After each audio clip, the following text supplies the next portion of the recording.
Hi friends, இந்த வீடியோல solo levelling அனிமியோட முதல் 3 எபிசோட் எப்படி இருக்குது and தமிழ்ல ரிலீஸ் ஆன முதல் எபிசோடோட தமிழ் டப் எப்படி இருக்குது இதெல்லாத்தையும் பத்தி தான் இந்த வீடியோல நம்ம பார்க்க போறோம். எக்ஸ்பிளனேஷன் வேணா தமிழ் டப் எப்படி இருக்குன்னு மட்டும் சொல்லுங்க அப்படின்னு சொல்லி கேட்டீங்கன்னா கீழே டைம் ஸ்டாம்ப் மார்க் பண்ணியிருக்கிறேன். அந்த டைமை கிளிக் பண்ணி வாட்ச் பண்ணி பாருங்க.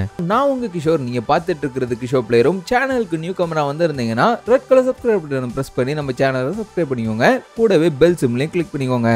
எங்களோட அப்டேட்டை உடனுக்குடன் வாங்கிக்கோங்க. கைஸ் 3 எபிசோட எக்ஸ்பிளைன் பண்ணுவேன். ஷார்ட்டாக தான் பண்ணுவேன். ஏன்னா இதை பார்த்துட்டு நிறைய பேர் ஒரிஜினல் சீரிஸை பார்க்கணும் அப்படின்னு சொல்லிட்டு தோணணும். அதுக்காக தான் இந்த வீடியோ மேக் பண்ணுறேன். நான் சொல்கிறத விட ஒரிஜினல் வீடியோ செம்ம இன்ட்ரெஸ்டிங்காக தான் இருக்கும். ஸோ முடிஞ்சால் கண்டிப்பாக அதை செக் அவுட் பண்ணி பாருங்க. இப்போ நம்ம கதைக்குள்ளே போயிடலாம். கதையோட தொடக்கத்திலே ராட்சச எறும்புகள் ஒரு இடத்த அட்டாக் பண்ண வருது. இதை நம்மளால சமாளிக்க முடியாதுன்னு சொல்லி முடிக்கிறதுக்குள்ள நிறைய ஹண்டர்ஸ் வந்து அந்த எறும்புகளை சமாளிக்கிறாங்க. ஆனால் அந்த ஹண்டர்ஸையே அந்த எறும்புகள் தூக்கி போட்டு பந்தாட தொடங்குது. என்னடா இதுன்னு பார்க்கும்போது இவங்க எல்லாருமே இ லெவல் ஹண்டர்ஸ். அவங்கள சமாளிக்கிறதுக்காக எஸ் லெவல் ஹண்டர்ஸ் வந்து அந்த எறும்புகளை ஈஸியாவே தும்சம் பண்ணிடுறாங்க. வேலை அந்த எறும்புகள் ஊருக்குள்ள வந்ததும் அவங்கள சமாளிக்கிறதுக்கும் ஏகப்பட்ட எஸ் ரேங்க் ஹண்டர்ஸ்லாம் அங்க இருக்கிறாங்க. கட் பண்ணி இவங்க வந்த இடத்த காணிக்கிறாங்க. சுமார் 10 வருஷத்துக்கு முன்ன திடீர்னு போர்ட்டல்கள்லாம் ஓப்பன் ஆக தொடங்குது. ஒவ்வொரு போர்ட்டல்லையும் டிஃப்ரெண்டான கிரீச்சர்ஸ்லாம் இருக்கிறாங்க. அந்த கிரீச்சர்ஸ் அழிக்கிறதுக்கு சாதாரண ஃபோர்ஸ் மட்டும் அவங்களுக்கு பத்தல. கூடவே ஹண்டர்ஸ்னு சொல்லப்படுற தனி பவர் இருக்கக்கூடிய ஆட்களும் தேவைப்படுறாங்க. அவங்க தான் இப்போ வர இந்த கிரீச்சர்ஸை கொல்றது மூலமா அவங்களுக்கு தேவையான காசையும் வாங்கிக்கிறாங்க. அந்த ஊரையும் காப்பாத்தி இருக்காங்க. இவங்களை எஸ்ல இருந்து இ ரேங்க் வர வரிசையை அடுக்கி வச்சிருக்காங்க. எஸ்ங்கிறது டாப் லெவல் ரேங்க்ல இருக்கக்கூடியவங்களையும் ஈங்கிறது லோ லெவல் ரேங்க்ல இருக்கக்கூடியவங்களையும் குறிக்கக்கூடிய வார்த்தையா அமைஞ்சிட்டு இருக்குது. கட் பண்ணா ஹீரோவோட இன்ட்ரடக்ஷன் ஆரம்பிக்குது. சங்குங்கிறது தான் நம்மளோட ஹீரோவோட நேம். ஃபுல் நேம் சங் சின்ஹூ அப்படின்னு சொல்லிட்டு சொல்றாங்க. ஆனா ஹீரோக்கு அவங்க கிண்டலா வச்ச பேரு வீக்கஸ்ட் ஹண்டர் ஆஃப் ஆல் மேன்கைண்ட்ங்கிறது தான். ஆமாங்க, இவன் இருக்கிறதே இ லெவல் ரேங்க் தான். பட் அந்த ரேங்க்ல இருக்கக்கூடிய சின்ன கிரீச்சரான காப்ளினை கூட இவனால சமாளிக்க முடியாது. இருந்தாலும் அவன் இந்த கஷ்டமான வேலையை ஏன் தேர்ந்தெடுத்து இருக்கானா, அவனோட அப்பாவுக்கு உடம்பு சரியில்லாம ஆனதுல இருந்து அவன் தான் குடும்ப பொறுப்பை பார்த்துக்கிட வேண்டிய சூழ்நிலையில இருக்கிறான். அவன் ஜெயிக்கிறதுக்கு இது தவிர்த்தும் நிறைய காரணங்கள் இருக்குது. ஏன்னா மத்த ஹண்டர்ஸ்ட இருக்கிறது மாதிரி நிறைய பவரும் இல்ல, அதே மாதிரி குட் வெப்பன்ஸும் கூட இவன்ட்ட இல்ல. ஓரளவுக்கு சின்ன கத்தியை தான் வெப்பனாவே அவன் கையில வச்சிருக்கான். இந்த நேரத்துல தான் அவனோட டீம்ல இருக்கக்கூடிய லீடரான கிம்ம காட்டுறாங்க. கிம் தான் இவனை பத்தி இன்னொரு ஆள்கிட்டையும் எக்ஸ்பிளைன் பண்ணிட்டு இருக்காரு. அப்போட சங்கோட கேர்ள் ஃபிரெண்டான ஜோஹி அப்படிங்கிறவங்களை காணிக்கிறாங்க. ஆக்சுவலா கேர்ள் ஃபிரெண்டுன்னு மென்ஷன் பண்ணிருக்க மாட்டாங்க. பட் அவங்களோட செய்கை எல்லாமே ரொம்ப கியூட்டா சங்க கேர் பண்றது மாதிரி தான் அமைஞ்சிருக்கும். சங்க ஆல்ரெடி இதே மாதிரி நிறைய இடங்கள்ல அடி வாங்கி இருக்கிறான். இருந்தும் ஏன் இந்த வேலைக்கு வரான் அப்படின்னு சொல்லிட்டு அவளுக்கு ரொம்ப கோவமா இருக்குது. ஆக்சுவலா பாத்தீங்கன்னா அவள்கிட்ட ஹீலிங் பவர் கூட இருக்குது. இருந்தாலும் மறுபடியும் எல்லாரும் சேர்ந்து ஒர்க் பண்ண தான் இங்க வந்திருக்காங்க. போர்ட்டல் ஓபன் ஆனதும் கிம் அவனோட டீம்மேட்ஸ் எல்லாரையுமே கூட்டிட்டு போர்ட்டலுக்குள்ள போறான். போர்ட்டலுக்குள்ள இ ரேங்க் பிளேயர்ஸால ஈஸியா சமாளிக்கிறது மாதிரியான கிரீச்சர்ஸ் தான் இருக்குது. ஆனா அப்படிப்பட்ட கிரீச்சர்ஸ்லயே ஒரு கோப்ளின் சங்கோட கத்தியை உடைச்சிட்டு அவனோட வயிற்றுல கீரலை போட்டுருது. பயங்கரமான காயம் ஏற்பட்டிருக்குன்னு சொல்லலாம். அவனோட ஃப்ரெண்ட்ஸோட ஹெல்ப்பால மறுபடியும் அந்த இடத்துல இருந்து தப்பிக்கிறான். கூடவே ஜோஹியோட ஹீல் பவரை யூஸ் பண்ணி அவனோட உடம்பு எல்லாத்தையுமே ஹீல் பண்ணிக்கிறான். அவ கிட்டத்தட்ட பி ரேங்க் லெவல் ஹண்டர்னால ஈஸியாவே குணப்படுத்திடுறா. இருந்தாலும் அவளோட உடம்புல இருக்கக்கூடிய நிறைய சக்திகளும் வீணா போகுது. இது அவன்கிட்டையும் சொல்லி எக்ஸ்பிளைன் பண்ண நினைக்கிறா. ஒட்டுமொத்தத்துல அவனோட டீம்ஸ் மொத்தமும் எல்லா கிரீச்சர்ஸுமே அழிச்சிட்டாங்க. ஆனா ஒரு சில ஃபியூவல்ஸ் மட்டுமே கிடைக்குது. இந்த ஃபியூவல்ஸை வச்சுதான் அந்த கிரீச்சர்ஸை அழிக்கிறதுக்கான வெப்பன்ஸே உருவாக்க முடியும் அப்படின்னு சொல்லிட்டு பேக்ரவுண்ட்லயும் சொல்றாங்க. சோ அந்த ஃபியூவல்ஸை கலெக்ட் பண்றதுனால தான் இந்த ஹண்டர்ஸ்க்கும் காசும் கிடைக்குது. அப்படி இருக்கக்கூடிய பட்சத்துல புரோட்டகனிஸ்டும் ஒரு கோப்ளினை கொண்டு ஃபியூவலை வச்சிருக்கிறான். அதான டீம் கிட்ட கொடுக்கல. டீம் கிட்டையும் கூட போதுமான அளவுக்கு ஃபியூவல் இல்ல. அதனால அவங்க இன்னும் முன்னோக்கி போகலாம் அப்படின்னு சொல்லிட்டு நினைக்கும் போதுதான் ஒரு பெரிய குகையை பாக்குறாங்க.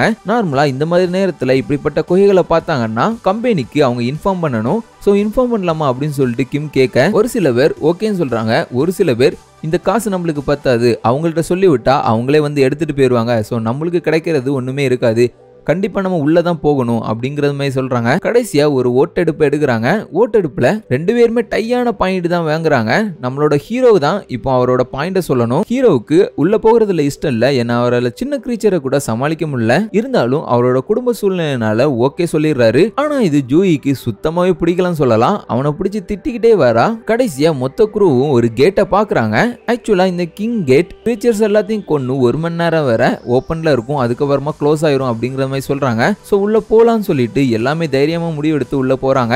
ஆனா அவங்க உள்ள போன உடனேயே அந்த கேட் மூடிடுது. மேலும் அங்க இருக்கக்கூடிய ஜைஜாண்டிக்கான ஸ்டாச்சுஸ் எல்லாமே வியர்டா இருக்கிறது மாதிரி எல்லாருக்கும் தோணுது. இந்த மாதிரி நேரத்துல தான் அந்த க்ரூல இருந்து வந்த ஒரு பலசாலியான ஆளு கதவு திறக்க போக அங்க இருக்கக்கூடிய ஸ்டாச்சுல ஒண்ணு அவனை ஈஸியாவே கில் பண்ணிருது. ஸ்ட்ராங்கான ஆளுக்கே இப்படி ஒரு நிலைமையா அப்படின்னு சொல்லிட்டு நம்ம ஹீரோ பயந்து இருக்க அவனோட பின்னாடி இருந்த மிகப்பெரிய ஸ்டாச்சுவோட கண்கள் அசைறத பாக்குறான். கட் பண்ணா வெளியில ஒரு ஹண்டர் பேக்க திருடிட்டு போன 2 திருடர்களை ரொம்பவே சுலபமா பிடிச்சு தந்துடுறாங்க. அவங்கள சுத்தி கூட்டம் சூழவே அவங்க அங்க இருக்கிறது பிடிக்காம அங்க இருந்து ஓடி போயிடுறாங்க. அண்ட் இந்த இடத்துல நம்ம ஹீரோ எல்லாரும் தள்ளி போங்க அப்படின்னு சொல்லி முடிக்கிறதுக்குள்ள அந்த கண்கள்ல இருந்து லேசர் பீம் வெளிப்பட்டு நிறைய பேர் இறந்து போயிடுறாங்க. இந்த இடத்துல ஒரு ஸ்டாச்சு கையில டேப்லெட் ஒன்று இருக்கிறத பாக்குறாங்க. அந்த டேப்லெட்ல ஃபர்ஸ்ட் வார்த்தையா கடவுளுக்கு மரியாதை கொடுங்க, செகண்ட் வார்த்தையா கடவுளை போட்டுருங்க, மூணாவது வார்த்தையா உங்களோட கடவுளுக்கு நீங்க உண்மையா இருங்க அப்படிங்கறது மாதிரியான வாசகம் இடம்பெற்று இருக்குது. இந்த விஷயங்களை பயன்படுத்தாத யாரும் இந்த இடத்துல இருந்து தப்பிக்க முடியாது அப்படிங்கறது மாதிரியும் சொல்றாங்க. அதை வாசிச்சுட்டு இந்த வார்த்தைகளை ஹீரோக்கு மிஸ்டர் சாங்கிறவர் சொல்லிட்டு இருக்க. கட் பண்ண ஹீரோவோட தங்கச்சியோட ஸ்கூலை காணிக்கிறாங்க. தங்கச்சியோட ஃப்ரெண்ட் உங்க அண்ணே ஹண்டர் தானே அப்படின்னு சொல்லி கேட்க, ஆமா அவன் எவ்வளவு சொல்லியும் கேட்காம அடி வாங்கி இன்னுமே ஹண்டரா தான் தெரிஞ்சிட்டு இருக்கிறான் அப்படின்னு அவனை பத்தி சொல்லவே அந்த ஃப்ரெண்ட் நானும் ஒரு நாள் கண்டிப்பா ஹண்டரா மாறுவேன் அப்படின்னு சொல்லி கட் பண்ணி இந்த இடத்துக்கு காணிக்கிறாங்க. இங்க நிறைய பேர் அந்த இடத்துல இருந்து தப்பிக்கணும்னு சொல்லிட்டு முயற்சி பண்றாங்க. ஆனா எவ்வளவுதான் முயற்சி பண்ணாலும் ஈவன் ஸ்பீடா ஓடியும் கூட அந்த ஸ்டாச்சு கிட்ட இருந்து அவங்களால தப்பிக்கவே முடியல. அந்த ஸ்டாச்சு எல்லாரையுமே எரிக்க தொடங்குது. அப்பதான் ஹீரோ இதை சமாளிக்கிறதுக்கு அந்த டேப்லெட்ல இருக்கக்கூடிய வழிமுறைகள் தான் கரெக்ட். ஸோ கடவுளுக்கு எல்லாருமே முதல்ல அடிபணியணும் அப்படின்னு சொல்லிட்டு எல்லாருமே அடிபணிய சொல்றான். அண்ட் அவங்க இந்த விஷயத்தை பண்ண தொடங்கின உடனே அந்த ஸ்டாச்சுவோட ஃபேஸ் ரொம்பவே கொடூரமா மாற தொடங்குது. இதை பண்ணி முடிச்சத உடனே அந்த ஸ்டாச்சு சந்தோஷப்பட்டுடுச்சு அப்படின்னு சொல்லிட்டு ஒரு சில பேர் எந்திரிச்சு அவங்களோட பொசிஷனை மாத்த தொடங்குறாங்க. உடனே அந்த ஸ்டாச்சுவும் அந்த இடத்துல இருந்து எந்திக்குது. ஸோ எல்லாரும் பயந்துட்டு 2வது வார்த்தையான கடவுளை துதிப்பாடணும் அப்படிங்கிற விஷயத்த செய்ய தொடங்குறாங்க. ஆனா அவங்க இந்த விஷயத்த பண்ணாலுமே அந்த ஸ்டாச்சு அவங்களை மிதிச்சுதான் கொல்லுது. இதுக்கான காரணம் இந்த வார்த்தைகள் அதை சந்தோஷப்படுத்தல அப்படிங்கிறது தான். அங்க ஏகப்பட்ட கோடாரிகளை வச்சிருக்கக்கூடிய ஸ்டாச்சுகளுக்கு நடுவுல ஒரு சில இன்ஸ்ட்ருமெண்ட்ஸை வச்சிருக்க ஸ்டாச்சுஸையும் ஹீரோ பாக்குறான். சோ இந்த இன்ஸ்ட்ருமெண்ட் ஸ்டாச்சுஸ்ல ஏதோ இருக்குது அப்படிங்கறத உணர்ந்து எல்லாரையுமே இந்த ஸ்டாச்சுஸ் கீழே போக சொல்றான். சோ அந்த இன்ஸ்ட்ருமெண்ட் ஸ்டாச்சுஸ்க்கு கீழே போன யாரையுமே அந்த காட் ஸ்டாச்சு அடிக்க தொடங்கல. ஆனா இந்த இடத்துல ஹீரோ சங்கும் ஜோகியும் ஒரு ஸ்டாச்சு கீழே போறாங்க. சோ அவங்கள அதை அட்டாக் பண்ண ஆரம்பிக்குது. சோ ஜோகிய ஒரு ஸ்டாச்சு கீழே தள்ளி விட்டுட்டு ஹீரோ வேற ஸ்டாச்சுவை நோக்கி போறான். அண்ட் மிச்சம் இருக்கக்கூடிய எல்லாரும் ஒவ்வொரு ஸ்டாச்சு கீழே போய் நிக்க அந்த காட் ஸ்டாச்சுவும் ஒரு இடத்துல போய் அமைதியா உட்காருது. இப்ப அதோட ஃபேஸும் வேற மாதிரி மாறிடுது. உடனே நடுவுல இருக்கக்கூடிய நடமேடை 3 அடி உயர தொடங்குது. எல்லாருமே இப்ப என்ன நடக்குன்னு சொல்லி புரியாம இருக்க ஹீரோ மட்டும் 3வது கமெண்ட் இன்னும் பாக்கி இருக்கிறத உணர்றான். அது என்னன்னா கடவுளுக்கு உண்மையா இருக்கிறது.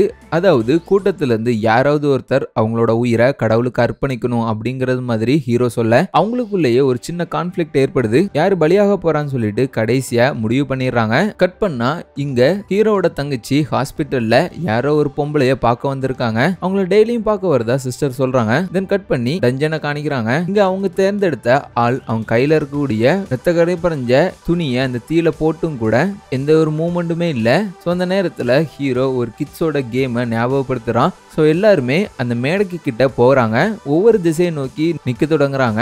ஒவ்வொரு திசையில இருந்தும் இருக்கக்கூடிய ஸ்டாச்சு எல்லாமே அவங்கள நோக்கி நகர்ந்து வருது. அப்பன்னு பார்த்து ஹீரோவை பிடிச்சிட்டு இருந்த பெண் ஒருத்தி அந்த இடத்துல இருந்து சடனா ஓட தொடங்குறா. அவன் ஓட தொடங்கினதும் எரிஞ்சிட்டு இருக்கக்கூடிய நீலத்தீல ஒருத்தி அணைஞ்சு போயிருது. அண்ட் அங்க இருக்கக்கூடிய கேட்டும் ஓபன் ஆயிருதுன்னு சொல்லலாம். சோ அங்க இருந்து அவ ஈஸியாவே எஸ்கேப் ஆயிடுறா. இப்ப அவளை பார்த்துட்டு இன்னொரு ஆளும் அங்க இருந்து ஓட தொடங்க அவங்கள கூட்டிட்டு வந்த கிம்மும் கூட அங்க இருந்து ஓட தொடங்குறான். பட் ஹீரோ மட்டும் அங்க இருந்து யாரும் மூவ் ஆக வேண்டாம் அப்படிங்கறது மாதிரியே சொல்லிட்டு இருக்கிறான். இப்போ ஹீரோ, மிஸ்டர் சாங், ஜோகி 3 பேர் மட்டும்தான் அந்த இடத்துல இருக்கிறாங்க. ஜோகிய ஹீரோ அவன் கையில இருக்கக்கூடிய ஃபியூவலை கொடுத்து இதை வச்சு இன்னைக்கு நைட்டு டின்னர் வாங்கி சாப்பிடு என்னோட ட்ரீட்டுங்கிறது மாதிரி கொடுக்குறான். அதாவது அங்கிருந்து அவளை ஓட சொல்றான். இருந்தாலும் அவள் ஓடாம அழுதுட்டு இருக்கிறா. மிஸ்டர் சாங் அவளோட கழுத்துல அடிச்சு அவளை மயக்கமடைய வச்சு அந்த இடத்துல இருந்து தூக்கிட்டு போயிடுறாரு. இப்போ கடைசியா நம்ம ஹீரோ மட்டும்தான் அந்த இடத்துல இருக்கிறாரு. சுத்தி இருக்கக்கூடிய எல்லா ஜெயின்ஸும் ஹீரோவை மாத்தி அட்டாக் பண்ண தொடங்குறாங்க. ஹீரோனால சமாளிக்க முடியாம அந்த மேடைக்கு மேல ரத்த வெள்ளத்துல மிதந்துட்டு இருக்காரு. கடைசியா அந்த பெரிய ஜெயின் ஜுவாடை எடுத்து அவரோட நெஞ்சில வச்சு பொழக்க நோட்டிபிகேஷன் சொல்லிட்டு ஒரு பேனல் வந்து அதுல courage of the week success அப்படிங்கிறது மாதிரியான சம்பந்தமே இல்லாத டைலாக் காணிக்குது. உங்களுக்கு பிளேயருக்கான அனுமதி கிடைச்சிருக்குது, இதை நீங்க அக்செப்ட் பண்றீங்களா அப்படின்னு சொல்லிட்டு இன்னொரு டைலாக்கும் கேட்கவே ஹீரோ எஸ் சூஸ் பண்றாரு. சூஸ் பண்ண உடனே ஒரு ஹாஸ்பிட்டல் பெட்ல இருந்து வேகமா தூக்கத்துல இருந்து முழிக்கிறாரு. இதெல்லாம் கனவாங்குற மாதிரி தான் அவரோட ரியாக்ஷன் அந்த நேரத்துல இருக்குது. அவரை பார்க்க அந்த நேரத்துல ஹண்டர் அசோசியேஷன்ல இருந்து டீம் மேனேஜர் ஊ அப்படின்னு சொல்லிட்டு ஒருத்தர் வராரு. அவர் வந்து நீங்க அந்த இடத்துல இருந்து எப்படி சர்வே ஆனீங்க அப்படின்னு சொல்லி கேட்க எனக்கு தெரியலன்னு சொல்லிட்டு அவர் சொல்ல உங்கள்கிட்ட நிறைய சக்தி இருக்குது, நீங்க ஒரு எஸ் லெவல் ரேங்க் கூட உன்கிட்ட எஸ் லெவலுக்கும் அதிகமான பவரான செகண்ட் அவேக்கனிங் அப்படிங்கிற பவர் இருக்கிறதா நாங்க சந்தேகப்படுறோம் சொல்லிட்டு தான் ஒரு மிஷினை வச்சு செக் பண்றாங்க அவர்கிட்ட எவ்வளவு மானா பவர் இருக்குது அப்படின்னு சொல்லிட்டு செக் பண்றதுக்காக.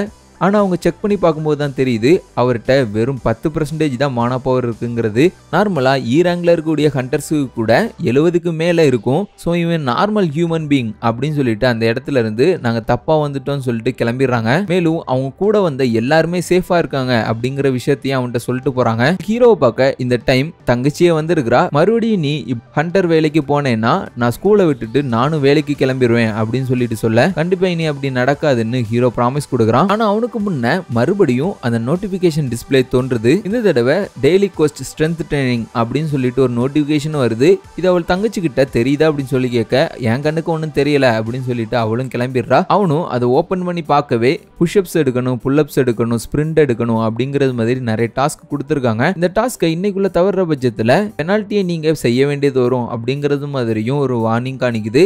ஆனா அவன் அதை கேர் பண்ணாம எஸ் கொடுத்துட்டு படுத்து உறங்கிடுறான். கட் பண்ணா அசோசியேஷன்ல ஒரு பொண்ணை கூப்பிட்டு வச்சு பேசிட்டு இருக்காங்க. அந்த பொண்ணு தான் எர்லியரா திருடங்கிட்ட இருந்து பைய காப்பாத்தி கொடுத்திருப்பா அண்ட் அந்த இடத்துல இருந்து எஸ்கேப் ஆயிருப்பா. அந்த பொண்ணை ஹண்டர்ஸ் கிளைட்ல சேர சொல்லி அசோசியேஷன் வற்புறுத்துது. ஹண்டர்ஸ் கிளைட் தான் இருக்கிறதுலயே பயங்கரமான ஹீரோஸை உள்ளடக்கின கேங்கா இருக்குது. அவ இதை பத்தி யோசிச்சுட்டு இருக்க கட் பண்ணி நிறைய இடங்கள்ல வேறு வேறு போர்ட்டல் ஓபன் ஆகிறத காணிக்கிறாங்க.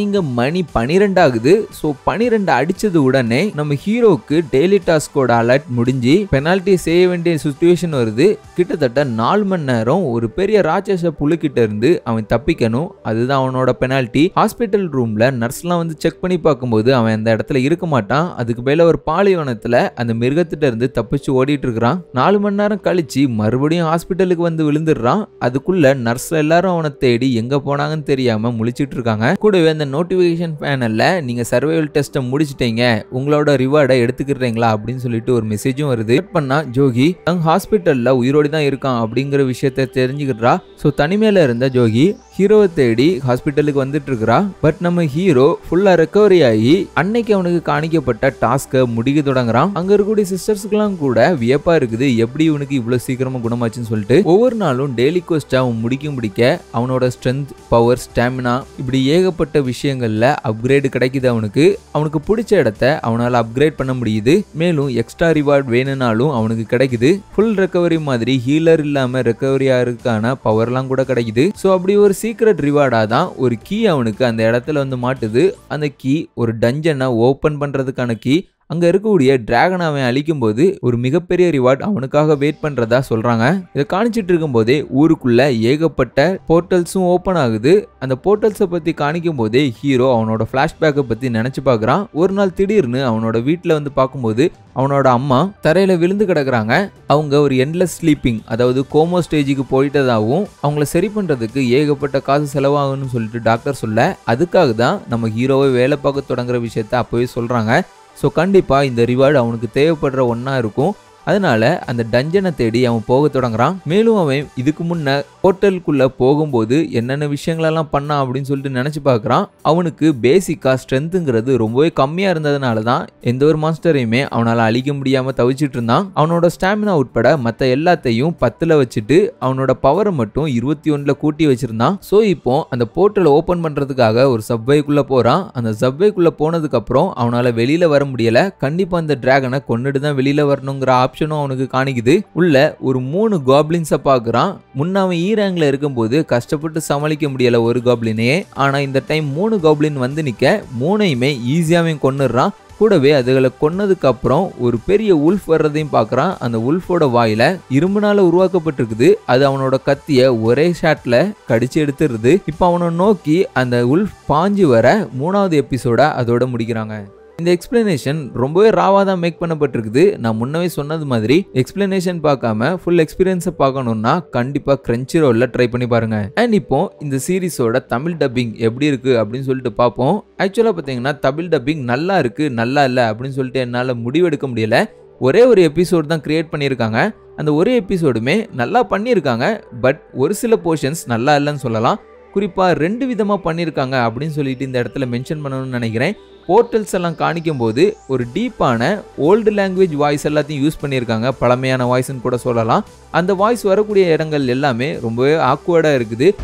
10 வருடங்களுக்கு முன்பு நமது உலகத்தை ஒரு மாற்று பரிமாணத்துடன் இணைக்கும் வாயில்களின் தொடர் தோன்றியது.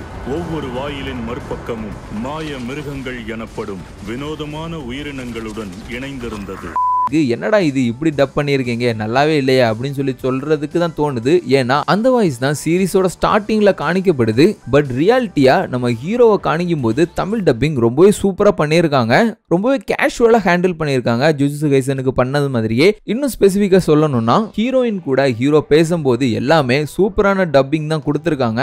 நான் சொல்றது உன் மரமண்டைக்கு புரியுதா இல்லையா? புரியுது. நல்ல வேலை, அப்பப்போ உன் மூளையும் வேலை செய்யுது. இல்லனா இந்நேரம் என்ன ஆயிருக்குமோ. கேட்கறதுக்கு சூப்பராகவே இருக்குது டயலாக்ஸ்லாம் கூட. ஆனால் பழங்காலத்தோட வேர்ட்ஸ்லாம் யூஸ் பண்ணும்போது டிஃப்ரென்சியேஷன் காணிக்கிறதுக்காக ரொம்பவே மட்டமாக யூஸ் பண்ணியிருக்காங்க. குறிப்பாக வேர்ட்ஸ்லாம் பார்த்தீங்கன்னா தூய்மையான எரிபொருள் அப்படிங்கிற வேர்ட்ஸ்லாம் யூஸ் பண்ணியிருக்காங்க. நம்ம அன்றாட வாழ்க்கையில் யூஸ் பண்ணுற வேர்ட்ஸ் மாதிரி யூஸ் பண்ணாமல் தமிழே கொஞ்சம் ஓல்டஸ்ட் லாங்குவேஜ் பழைய படங்கள்லாம் கொடுத்தா எப்படி இருக்கும் அந்த வாய்ஸை யூஸ் பண்ணியிருக்காங்க. அது கொஞ்சம் ஆக்வர்டாக இருக்கிறது மாதிரி எனக்கு ஃபீல் கொடுக்குது. மற்றபடி தமிழ் டப்பிங்லாம் நல்லா தான் பண்ணியிருக்காங்க. மேலும் ஒரு சில பேர் தான் டப் பண்ணியிருக்காங்க. க்ரௌடில் இருக்கக்கூடிய சில வாய்ஸுக்கெலாம் அவங்களே டப் கொடுத்துருக்கும் போது அது கொஞ்சம் வியர்டாக இருக்குது. மேலும் ஒரே ஆள் 2-3 கேரக்டருக்கும் டப் கொடுத்தது மாதிரி எனக்கு தோணுது. அந்த மாதிரி விஷயங்கள்லாம் பார்க்கும்போது இன்னும் கொஞ்சம் எஃபோர்ட் போட்டிருக்கலாமோ அப்படின்னு சொல்லிட்டு தோணுச்சு. மற்றபடி கேட்கறதுக்கு நல்லாவே தான் இருக்குது. தமிழ் டப்ல மட்டும்தான் நீங்க பார்ப்பீங்க அப்படிங்கிற ஒரு பட்சத்தில் கண்டிப்பா உங்களுக்கு பிடிக்கிற டப்பா தான் இதான் பையும். ஓகே கைஸ், கண்டிப்பா கிரன்ச்சி ரோல்ல இந்த அனிமியை சப்போர்ட் பண்ணுங்க. அப்பந்தான் இதே மாதிரி நிறைய அனிமிஸை டப்ல ரிலீஸ் பண்ணுவாங்க. ஏன்ட்ட டவுன்லோட் எப்படி பண்றதுன்னு கேட்காதீங்க, கண்டிப்பா சொல்ல மாட்டேன். இதுவே இந்த அனிமியோட விருப்பம் உங்களுக்கு ஏறணும்னு சொல்லிட்டு தான் எக்ஸ்பிளனேஷனை மேக் பண்ணியிருக்கிறேன். நிறைய விஷயங்களை முழுங்கி தான் மேக் பண்ணியிருக்கிறேன். நிறைய சுவாரஸ்யமான விஷயங்கள் இன்னும் அனிமிக்குள்ள இருக்குது. ஸோ செக் பண்ணி பாருங்க. இந்த வீடியோ பிடிச்சிருந்துச்சுன்னா மறக்காம லைக் பண்ணுங்க. நல்ல சப்போர்ட் கிடைச்சுன்னா அடுத்தடுத்த எபிசோட்ஸும் அப்லோட் பண்ண ட்ரை பண்றேன். அண்ட் உங்களை நான் இதே மாதிரி வேறொரு வீடியோல மீட் பண்றேன். பீஸ்.